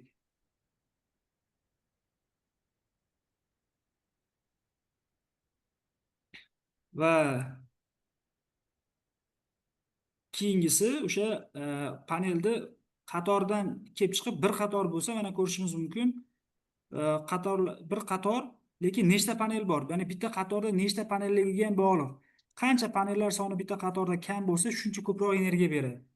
Misol uchun, mana ko'rsangiz, mana bitta qatorda 20 ta panel bor. Ko'rsangiz, mana kamroq beryapti. Bitta qatorda 5 ta panel bor. Mana ko'rsangiz, ko'proq energiya beryapti. Va birinchi qatorda ko'proq, ya'ni bitta qatorli bo'lsa unda ko'proq, ikkita qatorli lekin old qatorda bo'lsa unda biroz ko'proq va o'rta qatorlarda nisbatan kamroq energiya olinyapti orqa tomonga nisbatan. Demak, bu umumiy quyosh panellarining, ikki tomon panellarni qo'shimcha energiya olishga talablar va bundan keyin endi o'rnatish bo'yicha talablarga gaplashib o'tib ketamiz. Agar yuqoridagi ma'lumotlar bo'yicha savollaringiz bo'lsa, gaplashamiz, bo'lmasa keyingi mavzuga o'tib ketamiz. Bularning oraliq masofasi qancha bo'lishi kerak standart bo'yicha? To'g'ri savol berdingiz. Kechagi darsga qo'shilmaganmidingiz? Yo'q, kechagi darsga qo'shilmagani shuni afsuslanyapman-da. Kechagi darsda juda ko'p ma'lumotlarni o'tkazib yubordilaringiz. Sababi kechagi darsda shu dasturlar ham ishlab chiqqandik, oraliq masofani hisoblaydigan. Va formulalari, hisob-kitoblarni kecha dasturlarda hammasini ko'rsatib berganmiz. Mana bu yerda bor, ko'rsatib berishim mumkin. Mana bu yerda. Bu formula bor, buni dasturi ham chiqilgan, Excelga solib chiqilgan. Kecha ko'rsatdim shu Excel versiyasini. Sizlar ko'rinyaptimi prezentatsiya, yangi prezentatsiya? Ko'rinyapti, ha, ko'rinyapti. Mana ko'rishingiz mumkin. Biz bir tomonlama panel qo'ysak, ya'ni biz bilamizki, vertikaliga ikkita panel qo'yish mumkin yoki bitta qo'yish mumkin. Bitta panel qo'yadigan bo'lsak, uni uzunligi bizga muhim rol o'ynaydi va ikkinchisi panelda necha gradus qo'yayotganimiz va uchinchisi biz o'rnatayotgan hududni latitude. Biz bilamiz, haligi hududni qidirsa ikkita son chiqadi. Ikkita son chiqadi. O'shaning chap tomondagisi latitude, o'ng tomondagisi altitude deyiladi. O'sha latitude-ni biz olishimiz kerak bo'ladi shu formulaga. Tushunarli bo'ldimi yoki ko'rsatib beraymi boshqa nimadan? Agar imkoni bo'lsa shu prezentatsiyani Telegramdan tashlab bersangiz, biz o'rganib chiqardik-da, ko'p ma'lumot bor ekan bu yerda kerakli. Mana Imkoni bo'lsa. latitude mana son chiqadi-ku, mana xaritaga berganingizda bu son chiqadi, to'g'rimi? Shu chapdagisi latitude deyiladi, o'ngdagisi altitude deyiladi. Biz mana 41.3% olib ketishimiz kerak bo'ladi formulaga. Mana hozir Lokatsiyadan olinadi. Lokatsiyadan olsak bo'ladi bu muammoli narsalar. Shu 3 ta narsani qo'ysak, men 3 ta narsani qo'yib o'zimcha hisoblab qo'yganman. Endi bu har doim panel bir kaltaroq panel ishlatishingiz mumkin, uzunroq bu o'zgarishi mumkin yoki siz latitudengiz boshqa bo'lishi mumkin. Gradusi 33 emas, deylik 30 bo'lishi mumkin. Shunga qarab o'zgaradi. Endi bu yerda o'zi fan nuqtai nazaridan quyosh panellari oraliq masofasi deganda tushunishimiz kerak. Oraliq masofani ko'p kitoblarda aytiladi. Birinchi panelning tugashi bilan birinchi panelning boshlanishi bilan ikkinchi panelning boshlanishini panellarning orasidagi masofa deyiladi. Yoki panelni tugashi bilan ikkinchi panel tugashi qator orasi bu panel oralig'i deyiladi. Ya'ni biz ko'pincha aytamiz, birinchi panel tugashi bilan ikkinchi panelning orasidagi masofani d deymiz, lekin kitoblarda aslini olganda birinchi panelning boshlanishi bilan ikkinchi panelning boshlanishi yoki teskarisi, panelning tugashi bilan va ikkinchi qatori panel tugashi distansiya hisoblanadi. Demak, bu formulada siz topganingizda xuddi shuni topasiz. Endi biz ko'proq bunga o'rganmaganmiz. Demak, biz panellar qatorlar orasini hisoblashga o'rganganmiz. Bizning dasturimizda ham bu ham kiritib qo'yilgan. Shunda hisoblasak, mana 4.2 metr o'rtacha joy tashlab ketish kerak bo'lar ekan. Demak, shu lokatsiyaga nisbatan o'rtacha 4 metr. Demak, birinchisining tugashi bilan ikkinchisining boshlanishi orasidagi masofa o'rtacha 4.2 metr bo'lishi kerak. Ikki tomonlama bo'lganda mana ikkita panelni ustma-ust qo'yganimizda o'rtacha 8.144 metr tashlab ketish kerak. Bu nimaga nisbatan hisoblangan? Bu ushbu hududga nisbatan qishda 21-dekabrda 9 dan 3 gacha bo'lgan oralig'ida quyosh panellariga umuman soya tushmasin deb hisoblangan. Agar siz mayli menga ozgina soya tushsa ham bo'laveradi desangiz, buni o'zgartirib hisoblashingiz ham bo'ladi. Ertaga PV Masterda o'tamiz. PV Masterda shu masofalarni o'zi dastur avtomatik hisoblab beradi. Hattoki siz mana kunlarni, soatlarni o'zgartirsangiz, shu kun soatlariga nisbatan ham o'zi o'zgartirib beraveradi. Xudo xolasa ertaga shu Paymasterda gaplashib o'tamiz buni. Qanaqa loyiha qilishni ertaga Paymasterda ko'ramiz. Hamma Paymasterda o'ziga akkaunt olib ishlatishi ham mumkin bo'ladi. Hammaga dostуп beriladi. Yana boshqa savol bormidi bundan oldingi mavzular bo'yicha? Yo'q, bu normal tushundim aka, rahmat. Tushuncha hosil bo'ldi bu bo'yicha.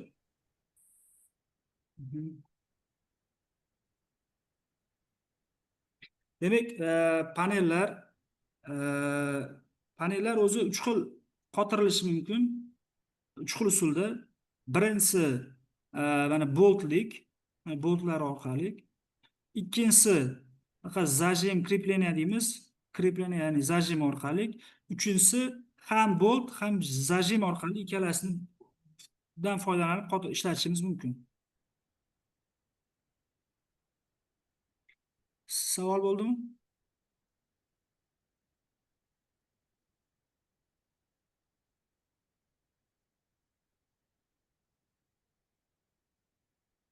Savol bo'lgan bo'lmasa, demak davom ettirib ketaveraman. Demak, biz bilamiz, panelda ramkasining orqasini ochsangiz, bitta qatorda teshiklar bo'ladi. Ikkita katta teshik, bu 8 lik boltlardan foydalanish uchun, ya'ni bizni statsionar loyihalarda ishlash uchun biz mana shu teshiklardan foydalanishimiz kerak, qachonki biz boltdan foydalansak. Va o'rtadagi kichkina ikkita bo'ladi. Bu o'rtadagi kichkina ikkita biz uchun emas, ko'proq bu trackerning sistemalarida ishlatiladi, o'rtadagi ikkita. Bo'lmasa biz eng katta ikkita chekkadagi elementlarga o'sha 8 lik boltlardan foydalanib ishlatishimiz mumkin. Agar trackerning sistema bo'lsa, bu biz 6 lik boltlardan foydalanishimiz kerak bo'ladi. Boltlardan foydalanayotganimizda boltni qotirishimiz 12-16 Newton metrdan oshib ketmasligi kerak. Undan oshib ketsa, biz nimani shikast yetkazib qo'yishimiz mumkin. Agar undan kamayib ketsa, boltimiz bo'shab qolishi mumkin. Shuning uchun bolt bilan qotirishda o'rtacha 12-16 Newton metr atrofida qotiriladi. Ikkinchisi krepleniya. Ya'ni krepleniyadan foydalanayotganimizda hozirgi men endi misol uchun Haymon o'zimizni 2382 metrlik panellarimizni olsak, mana bu yerdagi masofa 50 santimetrdan 60 santimetrgacha bo'lishi kerak bo'ladi.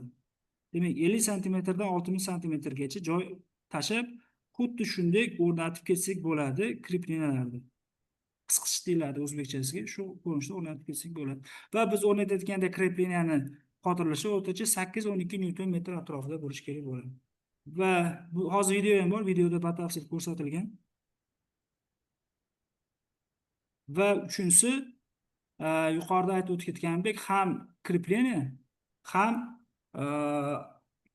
zajim, ya'ni ham bolt, ham zajim. Bu mustahkamlikni yana ham oshiradi. Mana endi bu yerda chuqur ko'rsatilgan bolt qanaqa qilib krepleniya qanaqa qilib qotirilishi, mana chekka krepleniya va o'rta krepleniya. Va bu yerda aytib o'tib ketyaptiki, krepleniyani o'sha qalpoqlari, mana qalpog'i 50 santimetrgacha panel bilan kontakt qilgan bo'lishi kerak deyapti. Va shu ma'lumotlar hozir videoda ko'rsatilgan, videoda batafsil ko'rib o'tib ketsak bo'ladi. Keyingisi mana bolt orqali qotirilish. Mana xuddi shunday bolt orqali qotirilishda albatta shaybalari bo'lishi shart. Shu 3 xil shayba bo'lishi shart. Shulardan foydalanib qotirib ketilishi kerak. Boltlar ishlatilayotganda mana hozir aytdimki, mana o'zi mana ikkalasi 8 lik teshiklar bo'ladi. Bular bo'lsa 6 lik teshik bo'ladi. Siz bolt qotirayotganingizda ana bu xohlasangiz bu ikkalasiga qotirishingiz mumkin. Xohlasangiz mana ikkalasiga qotirib ketsangiz bo'laveradi. Ikkalasi ham talabga javob beradi.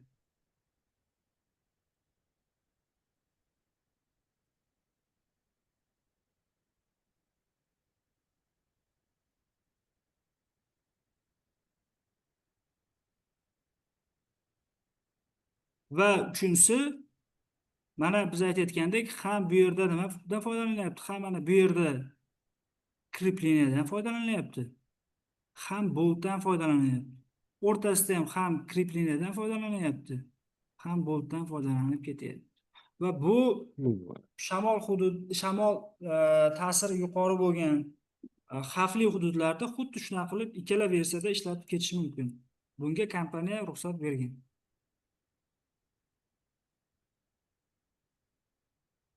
Va mana bu yerda videoda ham ko'rishingiz mumkin qotirilishini. Two installation methods for modules: board installation and the processing block installation. Taking board installation as an example, place the board washer, inner washer, and nut in their respective positions and tighten them using power tools. The torque range for tightening the M8 bolt is from 12 Nm to 60 Nm. During the process block installation process, first install the outer fixture. Correctly install the spring washer and the washer fixture according to the steps, and tighten the bolts and nuts. The torque range for tightening M8 bolts is from 14 Nm to 18 Nm. After fastening the edge fixture, place the middle fixture. Tighten the middle fixture after adjusting the second model.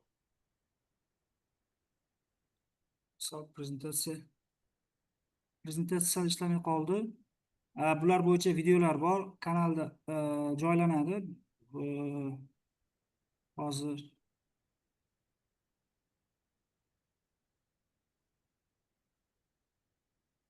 hammasini videosi bor. Faqat hozir sal qatib qoldi, ham vaqt ham ketib qoldi. Shuning uchun videolar tashlab beraman. Qiziq bo'lsa, bemalol videolardan ko'rsalar ham bo'ladi. Ya'ni bir tomonlama panelni bolt bilan o'rnatish va krepleniya bilan o'rnatish, gorizontal o'rnatish, vertikal o'rnatish. Ikki tomonlama panellar bolt bilan o'rnatish, krepleniya bilan o'rnatish, gorizontal o'rnatish, vertikal o'rnatish. Hammasi bo'yicha talab videorolik qilib chiqamiz. Videoroligimiz o'zbek tilida. Gruppaga tashlasak, kanaldan ko'rib olsangiz bo'ladi. Savol-javobga o'tsak bo'ladi. Men savol-javobda ko'proq narsani o'rganamiz. Savollaringiz bo'lsa, bemalol gapirsak bo'ladi.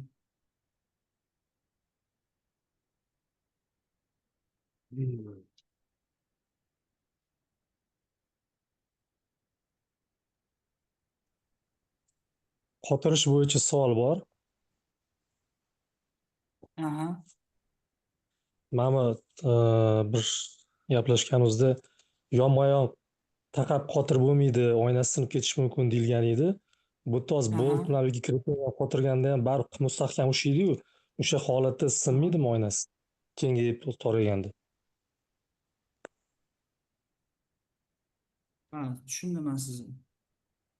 Qarang, krepleniya ushlaganda qarangda, mana krepleniya bo'lsa, panelda, mana panelni tasavvur qilsak, krepleniya mana kichkina joyga nima bo'ladi-da, kengayish ehtimolini keskin tushirib yubormaydi. Siz panelni yonma-yon o'rnatadigan bo'lsangiz, umuman kengayish imkoniyatini cheklab qo'yasiz. Va bu sinishini keltirib chiqaradi. Ha, tushundim. Mana hozir o'sha kecha prezentatsiyada ham bu bo'yicha ma'lumot berib ketgandek adashmasam. Shunaqa. Va kechagi mavzu juda ham yaxshi bo'lganda, kecha juda yaxshi narsalar gaplashdik. Sababi kecha o'sha invertorlarda stringini hisoblash, ko'pchilik avtomatni saqlagich qo'yadi, qo'shimcha SPD qo'yadi. Shularni konkret hisob-kitoblarni qildik. Umuman hozirgi biz o'rnatadigan holatlarda saqlagich, avtomat qo'yishni deyarli shart emas umuman, va qo'yganingiz bilan ham umuman qisqartiruv bo'lganda yoki tok ortib ketganda yoki qanaqadir yong'in chiqqan paytda biz qo'ygan avtomat saqlagichlar ishlamasligini shu fizik asoslari bilan kecha gaplashib chiqqandik. Va bundan tashqari to'rtlik, oltilik avtomatlar qaysi biri qanaqa hisob-kitob qilinadi? Sababi to'rtlik avtomat mana 55 ampergacha ko'taradi, lekin shunday holat bor, to'rtlik kabel qo'yish mumkin emas. Shularni kecha gaplashib chiqqandik. Xudo xolasa yana nasib bo'lsa, tashkil qilganimizda bular bo'yicha yana gaplashsak bo'ladi. Men kecha eksperiment qildim. Panelni quyoshga qo'yib ketdim soat 10 dan 13 gacha. 3 soat quyoshda turdi. Aha. Yana 1 metrli panel 1 millimetr kengaydi. 3 soatda bo'yi 2 metrli panel 2,5 millimetrga ko'paydi. Shunaqa. 3 soatda. Shunaqa. Qarangda, men kecha o'sha prezentatsiyangiz kechagi darsda bor edi, adashmasam. Bor edim. Mana o'sha kecha darsda mana ko'rsatishimiz mumkin, boshqalar ham ko'rishi mumkin.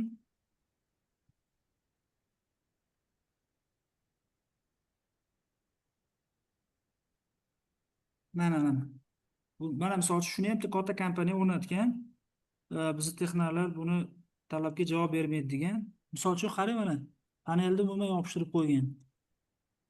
Endi bu o'rtada krepleniya ishlatganligi uchun qochgan, lekin ikki tomonlama panelni ikkitalik qilib o'rnatganda orasini qochirmagan. Bu ertaga panelni shishasini sinishiga olib keladi. Misol uchun alyumin kengayman deganda kengaymasdan o'rtada qisqarib shishani sindirib qo'yish mumkin.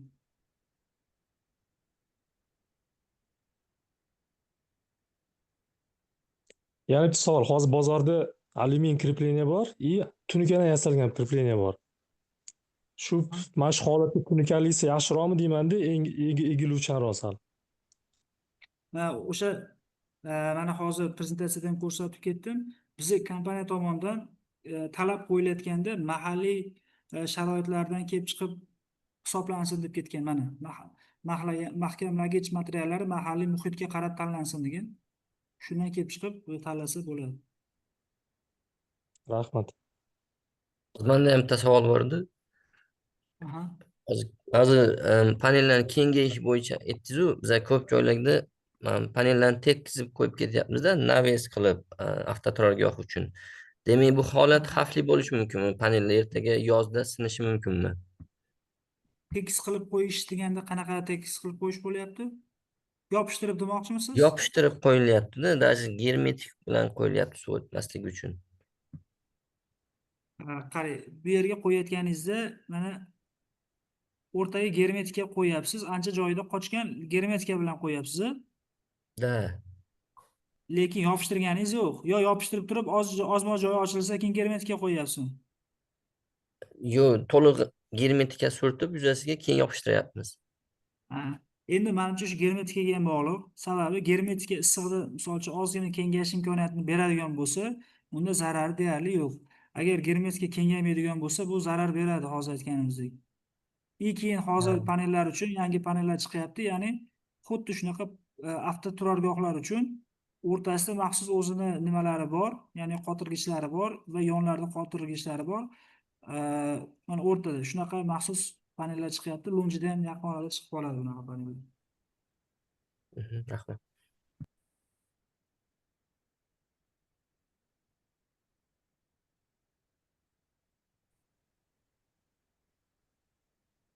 Savollar bo'lsa bersalaringiz bo'ladi.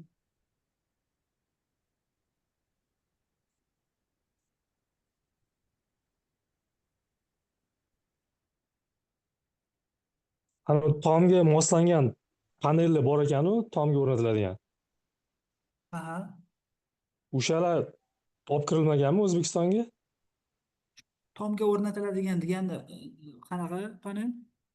Ani devorga tomga kecha BIPV bilan BIPV panellar o'shami? BIPV panellar aytamiz. Da. BIPV panellar ikkiga bo'linadi. BIPV roof, BIPV bright deyiladi. BIPV roof degani shu tomga o'rnatiladigan panellar.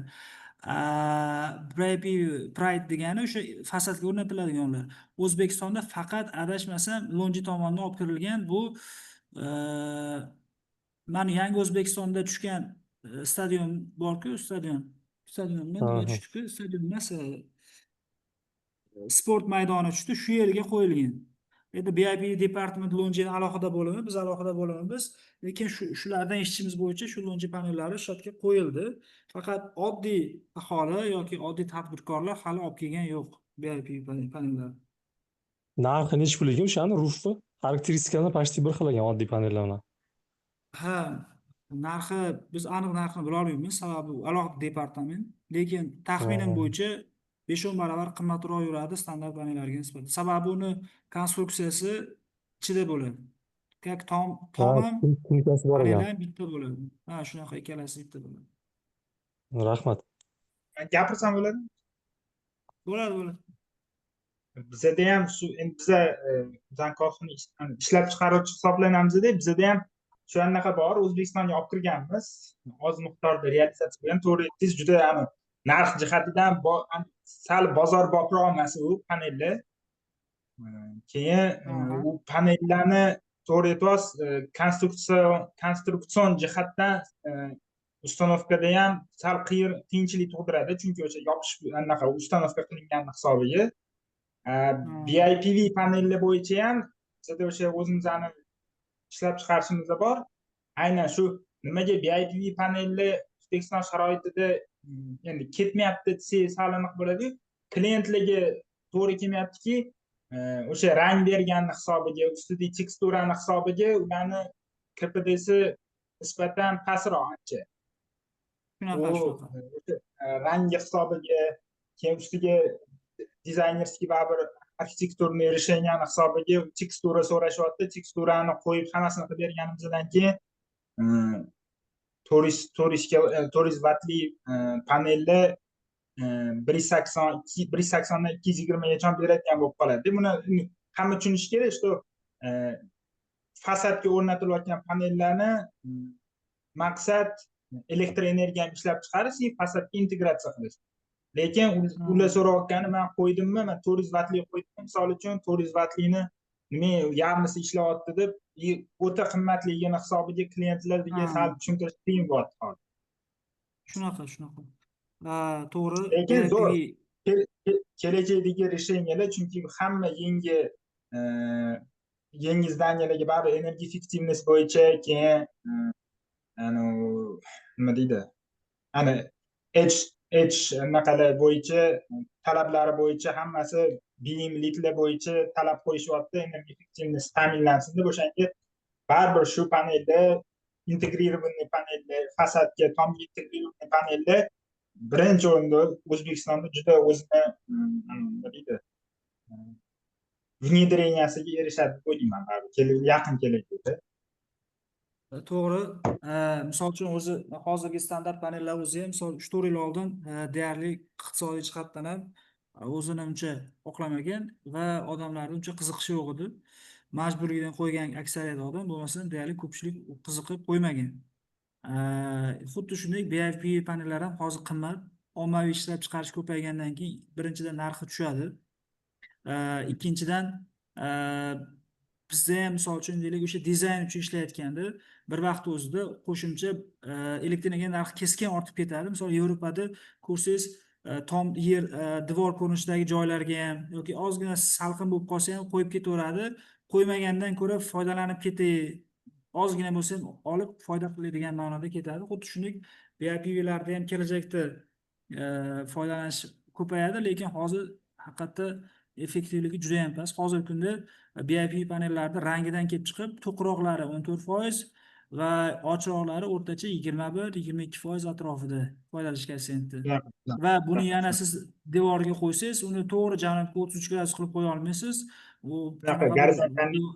gorizontal qo'yasiz, bu yana bu tushadi. Shuni hisobiga umumiy samaradorlik biroz bizga hozir kamroq tuyuladi ulardagi. Biza ham taklif qilamiz, mana shu katta qurilish loyihalari qachon, endi bizani O'zbekistonni ko'p fasadni yechimlari ko'p suyuq fasadlar deb qabul qilishadi. Suyuq, ya'ni surkama fasadlar. Surkama fasadlarga BIPV panellarni integratsiya qilish qiyin. Biza qidirayotgan loyihalarimiz shu aynan shishali yoki og'ir konstruksiyadan qilinayotgan fasadlarga integratsiya qilish loyiha yakunlanib bo'lgandan keyin ham, ya'ni loyiha hujjatlari yakunlanib bo'lgandan keyin ham integratsiya qilish oson ularga. Chunki aynan BIPV panellar alohida mana shu alyumin konstruksiyaga ega fasadlar uchun integratsiya qilish uchun mo'ljallanganda to'g'ridan to'g'ri integratsiya qilish imkoni bor. Ya'ni loyiha tugagandan keyin ham u loyihaga o'zgartirish qilib qo'shib yuborish imkoni bor. O'shanga kelajakda baribir bu panellarga qaytamiz deb o'ylayman, chunki siz aytganingizdek elektr energiya narxi oshib ketadi. Keyin ekonomikaga qarashsa fasadga joylashtirish o'zini 3-4 yilda oqlab yuboradi deb shuni ekonomistlar tasdiqlab bersa, baribir katta korxonalar, katta proyektlar shunga kelib baribir shu panellarni o'rnatishadi deb o'ylayman.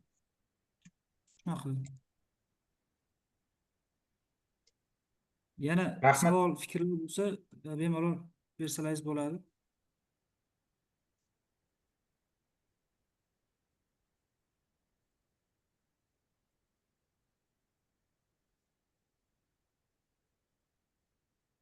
Bitta fikr bor edi, Islom aka. Ha, bo'ldi, bemalol. Ertaga ham prezentatsiya bo'ladi-ku, shu prezentatsiyani sal kattaroq qilish iloji yo'qmi ertangi? Sal ko'rinmay qo'yapti yo kichikroqmi ekran bilmadim. Menimcha shunday. Man F5 qilmaganimga kichikroq ko'rindi mumkin bo'lmasa. Balkim shuning uchunmi? Bo'ldi, ertaga ekran to'liq ekran bilan to'g'ridan to'g'ri prezentatsiyada emas, saytni o'zida ishlab taqdim birga proyekt qilamiz ertaga. Shuning uchun menimcha to'liq ko'rinsa kerak ertaga. Rahmat katta.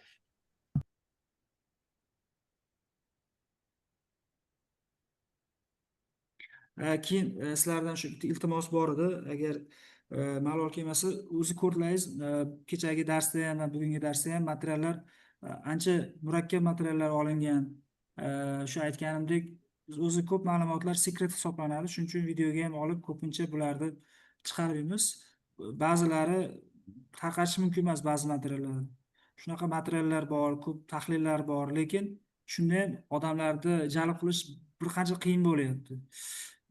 Sababi ko'pchilik endi buni foydasi yo'q deb o'ylasa kerak. Ba'zilar sifat talab bo'lmaganligi uchun o'rganishni ham ko'pchilik xohlamaydi. Lekin ma'lumotlarni baribir ko'rsa, o'rgansa foydaliroq bo'lardi. Shuning uchun ham trening bo'yicha fikrlaringizni qoldirib ketsalaringiz, shu gruppada, kanallarda qolganlari ham sal qiziqsa, o'rgansa, umumiy faollik olsa yaxshi bo'lardi.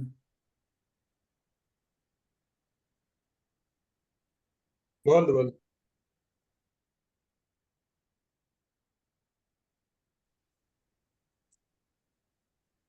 Rahmat. Agar savollar bo'lmasa, trening tugatamiz. Agar savollar bo'lsa, bemalol bersalaringiz bo'ladi. Mana savol bor desam aka. Aha. Akkumulyator hisoblashni ham bir ko'ramiz degandingiz. Hozir Nimani? bu safar o'shaki akkumulyator hisoblashni, litiy akkumulyatorlarni misol uchun. Akkumulyatorni akkumulyatorlar bo'ldi, mayli, ko'rib beraman. To'g'risi mavzu katta bo'lgani uchun ko'p narsani qirib yubordim. Hozir bitta prezentatsiya bor, shu prezentatsiya. Yo'q, mayli, ochib ko'rsataveraman, kerak bo'lsa hozir 5 minutda ko'rsataman.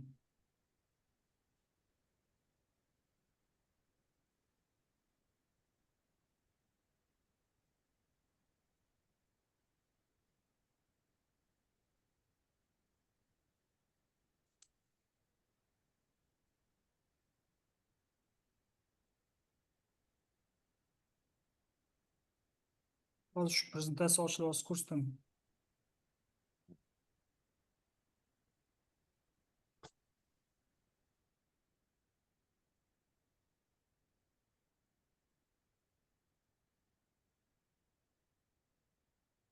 O'zi aytmoqchi, mavzularimizda hali ko'p edi, ulgurmay qoldik.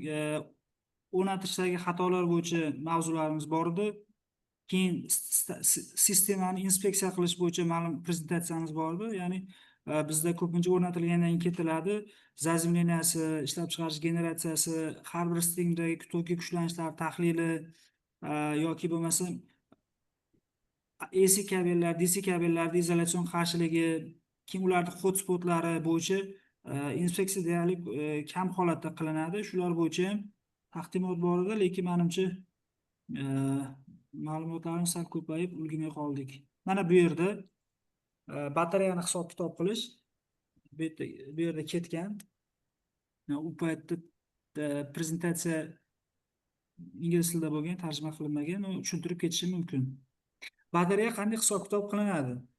Batareya birinchi bo'lib necha kilovatlik yuklamani necha soat ushlab turish kerakligi degan talabdan kelib chiqib hisoblanadi. Misol uchun ko'pchilik aytadi, men necha kilovatli batareya qo'yishim kerak deydi. 5 kilovatli soat, 5 kilovat soatmi, 10 kilovat soatmi degan savol beradi. Bu o'sha necha kilovatlik yuklama bo'lsa va uni necha soat ushlab turish kerakligidan kelib turib hisoblanadi. Misol uchun bu yerda biz o'sha doskada chiqib tushuntirib berganman. Misol uchun endi tushunishimiz uchun 19 vatlik yuklamamiz bor. Deylik, shu 19 vatli yuklamani 1 soat 19 vatli yuklamamiz bor. Shu yuklamani 3 soat ushlab turish kerak. 3 kun. Demak, 3 ni 24 ko'paytirib hisoblaymiz. Endi shuni sizlar o'zlaringiz hisoblayotganlaringizni o'zlaringiz yuklamalarni qo'yib ketaverasizlar. Misol uchun deylik 5 kilovatli yuklama bor deb qo'yasizlar. necha soat ushlab turishi kerak? Demak, svet o'chib qolsa, demak 5 soat, demak o'chib qolganda ushlab turishi kerak deb buni qo'yasizlar. Va mana bu temperatura koeffitsiyenti. Bu nima degani? Siz havo harorati ko'tarilganda batareyani sig'imi kamayadi. Batareya sig'imi kamayishini hisobga olib turib 1.9 koeffitsient olib ketilgan. Bu har bitta batareyani funksiyasidan kelib chiqib, bu har xil son bo'ladi. Lekin o'rtacha 1.9 20% sig'imi kamayadi, issiq bo'lib ketganda deb, sovuq bo'lib ketganda, sovuqda sig'imi kamayadi deb qo'yib ketilgan. Va keyingisi, siz o'rnatayotgan batareyani kuchlanishi, necha voltlik batareya qo'yapsiz? Va sistemani foydalanish koeffitsiyenti. Bu batareya qanchadir foydalanish koeffitsiyenti bilan ishlaydi. Batareyadan chiqqan tok invertor orqali sizga keladi. O'rtacha shu oralig'ida demak 15% tokni yo'qotyapti, 85% aktivlik bilan ishlayapti deb ketilgan. Siz buni 0.9, 0.95 qilib qo'ysangiz ham bo'ladi. Va oxirgisi, panellarda DOT degan parametr bor. Deep of discharge deydi. Panellar misol uchun deylik 100 amper soatlik mana gelevilar bo'lsa, gelevilardagi ko'proq 60% deep of discharge. Bu degani bor yo'g'i mana batareya bo'lsa, siz uni 60% ni ishlatasiz xolos. Undan u yog'iga o'tsangiz batareyangiz o'tirib qoladi va ishlamaydi ertaga. Yoki gelevilarda, qo'rg'oshin kislotalilarda shunaqa.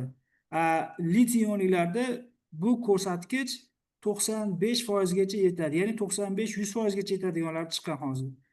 Demak, bu degani ko'proq foydalansangiz bo'ladi uni energiyasidan degani. Shu sonlarni ko'paytirsangiz, mana sizga kelib chiqadi necha amper soatlik batareya olishingiz kerakligi kelib chiqadi. Mana bu yerda ham ko'rsatilgan. Deep of discharge ko'rsatkichi, misol uchun deylik, qancha batareyani ichkarigacha zaryadlasangiz, uni pastigacha olib boradigan bo'lsangiz, batareyani ishlash sikli shuncha tushib boraveradi. Misol uchun deylik, aytyapti, batareyani faqat 10% ni quvvatini ishlatsangiz, bu 7000 siklgacha ishlaydi deyapti. Bu eskiroq batareyalardagi, hozirgilar qancha kuchli. 50% gacha deep of discharge qilsangiz 1150 gacha. Lekin o'zi bizni gelevilardagi 400 siklgacha, bu ham 50%, 60% bilan ishlatsen degan. Ya'ni 50% dan kamigacha ishlatib qo'ymasen degan. Endi biz nima qilamiz uni? 100% gacha ishlatib qo'yamiz ko'p holatlarda. Bu 400 sikl emas, 200 siklgacha borib bormasdan nima bo'ladi? O'tirib qoladi bu batareya. Shuning uchun hozirgi talablarda umuman gelevi batareyalarni qo'yish o'zini oqlamaydi hozir. Sababi, hozir aytib ketdimki, mana deep of discharge 50% bo'lsa, litiyniki 100% bo'lsa, 100 amper soatli joyga gelevidan siz 200 amper soat qo'yishingiz kerak bo'ladi.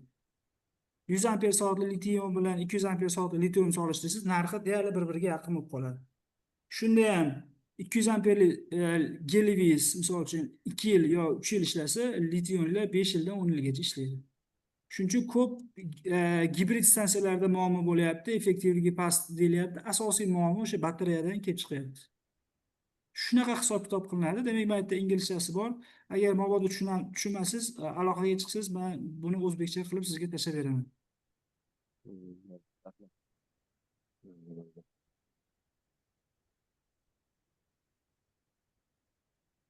Tushunarli bo'ldimi? Tushunarli. Rahmat katta.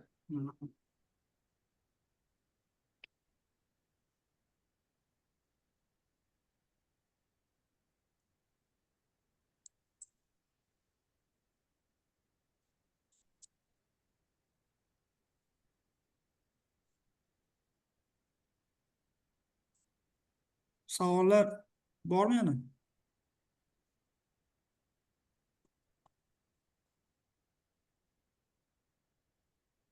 Agar savollar bo'lmasa, hammaga katta rahmat.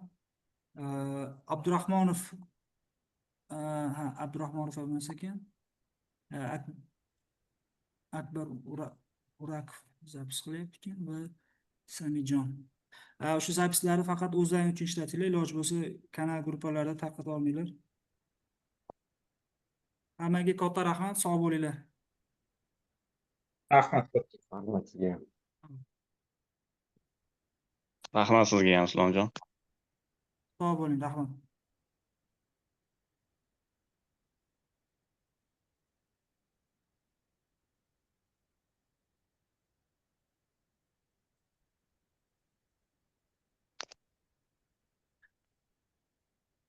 Akbarjon, qachon kelasiz endi? Assalomu alaykum, Usmon aka. Alaykum Hozir assalom. keyingi hafta moshga boramiz. Dushanba kuni. Ha, xudo Dushanba xohlasa yoki keyingi haftaga. Ha, bo'ladi, shunaqasiz. o'sha yozilgan bo'yicha sen bugun montaj qilish kerak. O'sha bugungi Ha, bo'ladi. Agar o'sha obyektga chiqish iloji bo'lsa, obyektga chiqib kelsak ham bo'ladi, o'sha joyida o'lchab. aha, unisini gaplashamiz aka.